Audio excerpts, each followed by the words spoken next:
अगर आप भी लेना चाहते हैं देश दुनिया की तमाम जानकारी तो आज ही सब्सक्राइब करें हमारे चैनल को। साथ ही नीचे दिए बेल आइकन को जरूर दबाएं ताकि हर अपडेट आप तक पहुंच सके।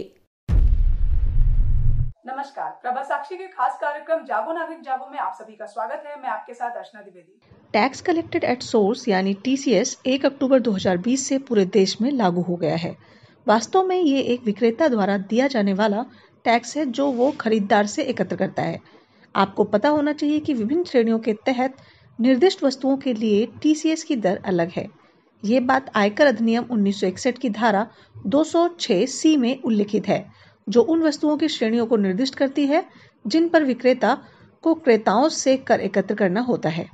आपको ये भी मालूम होना चाहिए कि किसी भी सामान की बिक्री पर विक्रेता द्वारा TCS के संग्रह के लिए वित्त अधिनियम 2020 द्वारा धारा 206C में उपधारा 1H डाली गई है। यूं तो कुछ सामानों की बिक्री पर TCS का संग्रह धारा 206C के विभिन्न उपवर्गों के तहत पहले से ही कवर किया गया है, जबकि अब शेष सामान जो कि धारा 206C के अन्य प्रावधानों के तहत कवर नहीं किए गए हैं, उसे भी सम्मिलित करके TCS के दायरे में लाया गया है, धारा 206C में उपधारा जोड़कर। बता दें, ये धारा 206C की उपधारा विगत 1 अक्टूबर 2020 से प्रभावित हो चुकी है। इसमें कहा गया है कि माल का एक विक्रेता किसी भी सामान की बिक्री पर क्रेता से TCS लेने के लिए उत्तरदायी है, बशर्ते कि विक्रेता का टर्नओवर पिछले वित्तीय वर्ष में INR 10 करोड़ से अधिक है।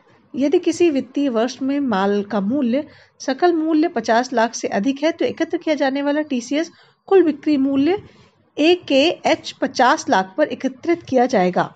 बहरहाल TCS की दर 0.075% है यदि पैन खरीदार उपलब्ध है, जबकि TCS दर 1% लगेगा यदि पैन उपलब्ध नहीं है तो।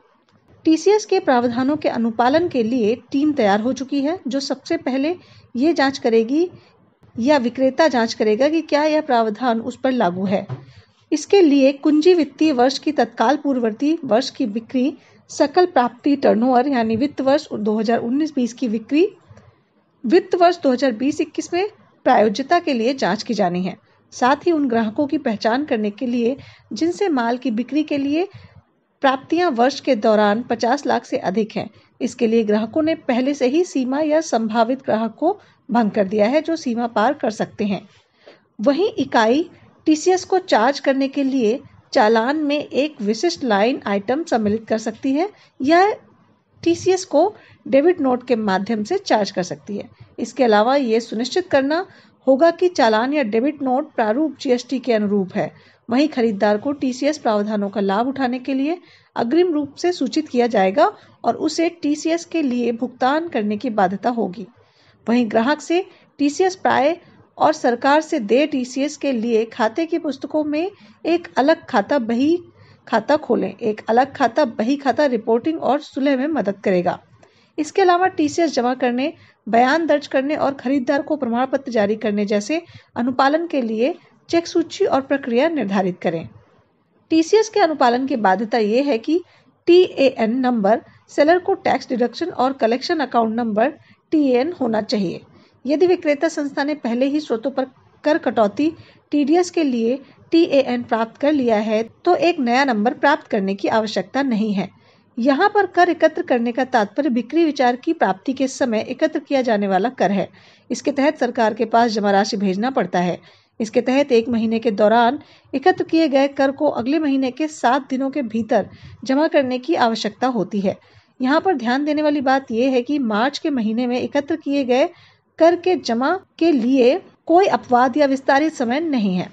वहीं चालान नंबर 22811 विवरण दाखिल करना, फॉर्म संख्या 27 EQ के तहत तिमाही के दौरान स्रोत पर एकत्र किए गए सभी कर का त्रैमासिक विवरण तालिका 1 में उल्लिखित तिमाही के बंद होने से 15 दिनों के भीतर प्रस्तुत करना होगा। वहीं प्रमाण पत्र जारी करना, फॉर्म संख्या 27D का आशय ये है कि विक्रेता द्वारा खरीदार को कर संग्रह के लिए प्रमाण पत्र जारी किया जाना चाहिए। TCS के लागू होने के बाद कर संग्रह में एक और क्रांतिकारी बदलाव आएगा। उम्मीद है आपको वीडियो पसंद आया होगा। अगली बार फिर से किसी नई जानकारी के साथ आएंगे। तब तक के लिए धन्यवाद।